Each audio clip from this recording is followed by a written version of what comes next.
السلام عليكم ورحمة الله وبركاته. الحمد لله رب العالمين والصلاة والسلام على أشرف المرسلين وعلى آله وصحبه الفائزين برضا الله. يا عباد الله اتقوا الله. وعن معاذ بن جبل رضي الله عنه قال قال رسول الله صلى الله عليه وسلم ما عمل ابن آدم عملا أنجى له من عذاب الله من ذكر الله. رواه أحمد. സഹോദരങ്ങളെ, അള്ളാഹുവിനെ സൂക്ഷിക്കണമെന്ന് എന്നെയും നിങ്ങളെയും ഒരുപോലെ ഓർമ്മപ്പെടുത്തുകയാണ്. അള്ളാഹു സുബ്ഹാനഹു വ തആല നമ്മെ മുത്തഖീങ്ങളിൽ ഉൾപ്പെടുത്തി അനുഗ്രഹിക്കട്ടെ. ആമീൻ. ഇബാദത്തുകളെല്ലാം ദിക്റിൽ ചാലിച്ച ഇബാദത്തുകളാണ്. ദിക്റുള്ള ഇല്ലാത്ത കേവലം ഇബാദത്തുകളൊക്കെ ചടങ്ങുകൾ മാത്രമായിട്ട് മാറും.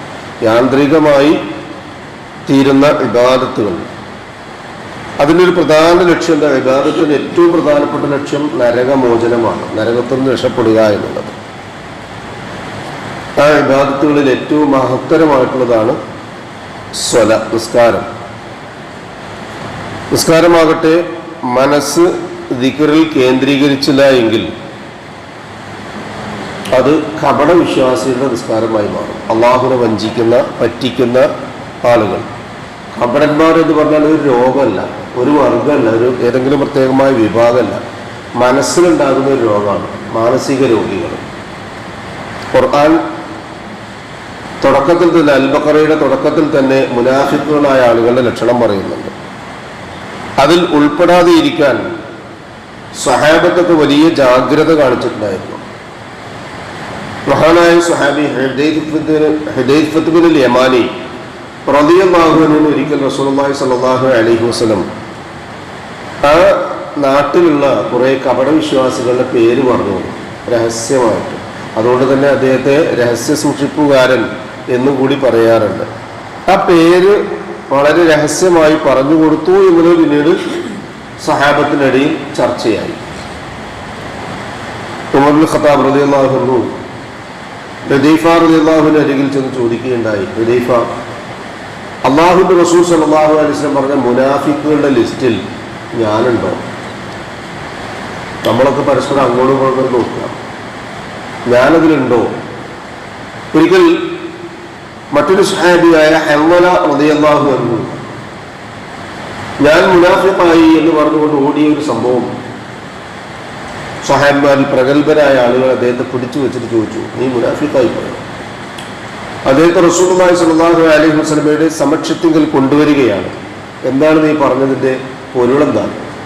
അപ്പോൾ അദ്ദേഹം പച്ചയായിട്ട് പറഞ്ഞു, അല്ലാഹുവിന്റെ റസൂലേ, നിങ്ങളുടെ കൂടെ ഇരിക്കുമ്പോൾ എനിക്ക് വലിയ ഈമാനും ഇഖ്ലാസും തഖ്വയും ഖുശൂഉം ഉണ്ട്.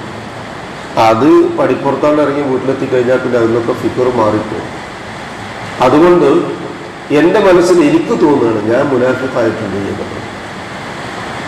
അപ്പൊ അങ്ങനെ സ്വയം തോന്നാവുന്ന ഒരവസ്ഥയിലേക്ക് എത്തിച്ചേരുന്ന, അല്ലെങ്കിൽ അത്തരം സ്വഭാവത്തിന്റെ ഉടമകളായ ആളുകളെ പരിചയപ്പെടുത്തുന്ന ഭാഗത്ത് അല്ലാഹു സുബ്ഹാനഹു വ തആല 4-ാമത്തെ സൂറത്ത് നിസായിലെ 142-ാമത്തെ ആയത്തിൽ പറയാ, ഇന്നൽ മുനാഫിഖീന യുഖാദിഊന അല്ലാഹ വഹുവ ഖാദിഊഹും. തീർച്ചയായും മുനാഫിക്കുകളായ ആളുകൾ അള്ളാഹുവിനെ പറ്റിക്കുന്നുണ്ട്, പക്ഷെ അള്ളാഹു അവരെയാണ് പറ്റിക്കുക. എന്നിട്ട് അവരുടെ ലക്ഷണം പറയാം, ഇദാ ഖാമു ഇലസ്വലാത്തി ഖാമു കുസാല. നിസ്കരിക്കാൻ നിന്നാൽ മടിയന്മാരായിരിക്കും. റുക്അ് ചെയ്യുന്നുണ്ട്, സുജൂദ് ചെയ്യുന്നുണ്ട്, ഇഅ്തിദാലുണ്ട്, ഖിയാമിലുണ്ട്, തശഹുദിലൊക്കെ ഉണ്ട്, പക്ഷേ അത് ശരീരം മാത്രമാണ്. മനസ്സ് വേറെവിടേക്കാണ്. കച്ചവടത്തിലാണ്, വ്യാപാരത്തിലാണ്, കൃഷിയിലാണ്, മക്കളെ സംബന്ധിച്ചാണ്, അല്ലെങ്കിൽ മറ്റു പല കാര്യങ്ങളിലുമായിരിക്കും. യുറാഊന നാസ, മനുഷ്യരെ കാണിക്കാൻ വേണ്ടിയാണ്. കല്യാണം കഴിഞ്ഞു വന്നൊരു കുട്ടി സുബഹി നിസ്കരിച്ചില്ലെങ്കിൽ അമ്മായിമ്മ എന്താ വിചാരിക്കുക, അല്ലെങ്കിൽ ഈ വീട്ടുകാരെന്ന് വിചാരിക്കുക? കല്യാണം കഴിഞ്ഞിട്ട് വിരുന്നിന് വന്ന മരുമകൻ സുബഹിന് വന്നിട്ടുണ്ടെങ്കിൽ അമ്മോശനും ഭാര്യയുടെ വീട്ടുകാരെന്താ വിചാരിക്കുക? അതുകൊണ്ട് ഞാൻ എഴുന്നേൽക്കട്ടെ. അല്ലെങ്കിൽ പുതിയൊരു വീട്ടിൽ താമസം തുടങ്ങി, അവരൊക്കെ സുബഹി നിസ്കരിച്ചു പോകുന്നു, മുസ്ലിമായ ഞാനിപ്പുറത്തുണ്ട്, ഞാനും നിസ്കരിക്കാൻ പോയിട്ടില്ലെങ്കിൽ അവരെന്ത് വിചാരിക്കും? ഇങ്ങനെ മറ്റുള്ളവരെന്ത് വിചാരിക്കും, ഇവരെന്ത് കരുതുമെന്ന് വിചാരിച്ച് നിസ്കരിക്കണം. അല്ലാതെ ആൾക്കാരെ കാണിക്കാൻ വേണ്ടി എന്ന് പറഞ്ഞാൽ ഞാൻ നിസ്കരിക്കണമുണ്ടോ എന്ന് കാണിക്കാൻ വേണ്ടിയല്ല, കുറച്ച് ഇങ്ങനെ ഒരു ധാരണ അയാളുടെ മനസ്സിൽ വന്ന് നിസ്കരിക്കുകയാണെങ്കിൽ എന്നിട്ടെന്ന് പറയാം, വലാ യദ്കുറൂനല്ലാഹ ഇല്ലാ ഖലീല. ആ നിസ്കാരത്തിൽ അല്ലാഹനെ പറ്റിയുള്ള ദിക്റില്ല. തക്ബീറത്തുൽ ഇഹ്റാം കെട്ടിയിട്ട് അസ്സലാമു അലൈക്കും എന്ന് പറഞ്ഞ് സലാം വിടുന്നത് വരെയുള്ളതിൻ്റെ ഇടയിൽ പറയുന്ന കാര്യങ്ങൾ എന്തൊക്കെയാണ്? അതൊന്നും മനസ്സിൽ തട്ടിയിട്ടല്ല, നാവിനിങ്ങനെ വന്നു പോകുന്ന ചാക്രികമായൊരു വരവ് എന്നതിൽ കവിഞ്ഞ് അത് കൽബിന്റെ ഉള്ളിൽ തട്ടിയുള്ള വരവല്ല എന്നാണ് അതിൻ്റെ അർത്ഥം. ആ ദിക്ർ മഹത്തരമാണ്. ആ ദിക്റില്ലെങ്കിൽ നിസ്കാരം പോലും ശരിയാവുകയില്ല എന്ന് ചുരുക്കി പറയാം. അതൊരു വലിയ അമല് കൂടിയാണ്, നരകത്തിൽ നിന്ന് രക്ഷപ്പെടുത്താനുള്ള അമല്.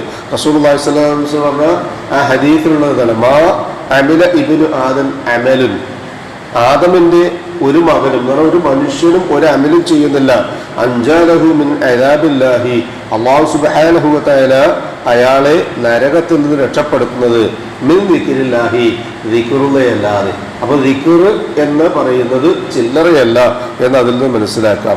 അതിലും വലിയ അമലില്ല എന്ന ചില ആൾക്കാരൊക്കെ പറയാറുണ്ട്, അമലൊന്നും ചെയ്യരുതില്ല, ദിക്ർ മാത്രം ചെയ്താൽ മതി. അതുമില്ല, അതും ശരിയല്ല.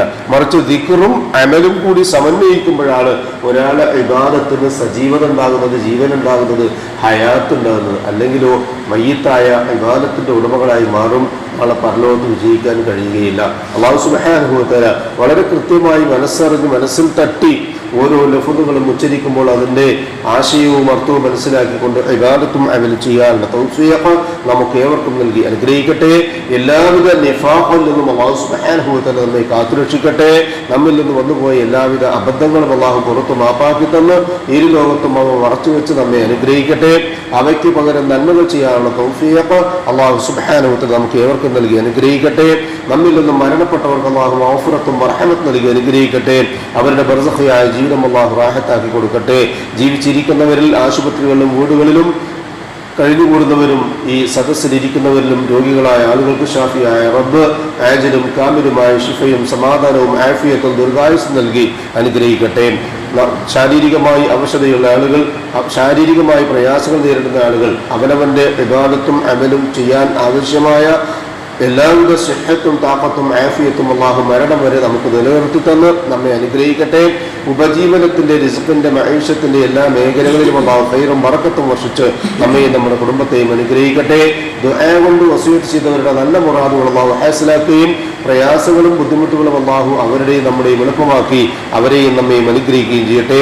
ഈമാനും ഇഖ്ലാസും തഖ്വയും ഖുശൂഉമുള്ള മുത്തഖീങ്ങളായി ജീവിക്കുവാനും ജീവിതാന്ത്യം വരെ ആ തഖ്വ കാത്തു സൂക്ഷിക്കാനുമുള്ള തൗഫീഖ് അല്ലാഹു നമുക്ക് ഏവർക്കും നൽകി അനുഗ്രഹിക്കട്ടെ. മരണസമയത്ത് അഫ്ളലു ദിക്ർ ലാ ഇലാഹ ഇല്ലല്ലാഹ് എന്ന കലിമ കാമിലായ ഈമാനോട് പറഞ്ഞ് കണ്ണടയ്ക്കാൻ ഭാഗ്യം ലഭിക്കുന്ന മുത്തഖീങ്ങളിൽ അല്ലാഹു നമ്മെ ഉൾപ്പെടുത്തി അനുഗ്രഹിക്കട്ടെ.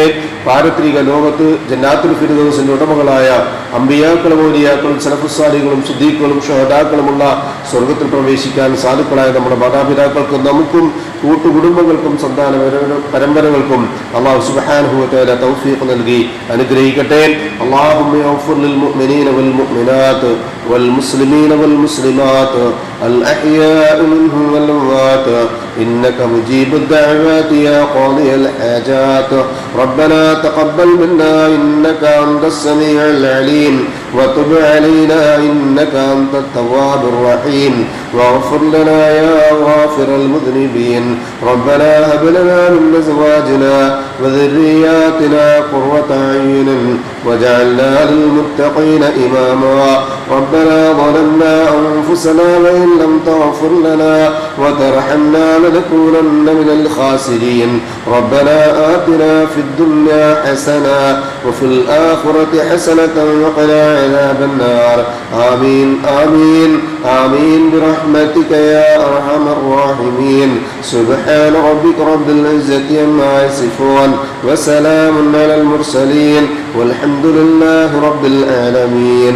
سبحانك اللهم وبحمدك أشهد أن لا إله إلا أنت أستغفرك وأتوب إليك السلام عليكم ورحمة الله وبركاته.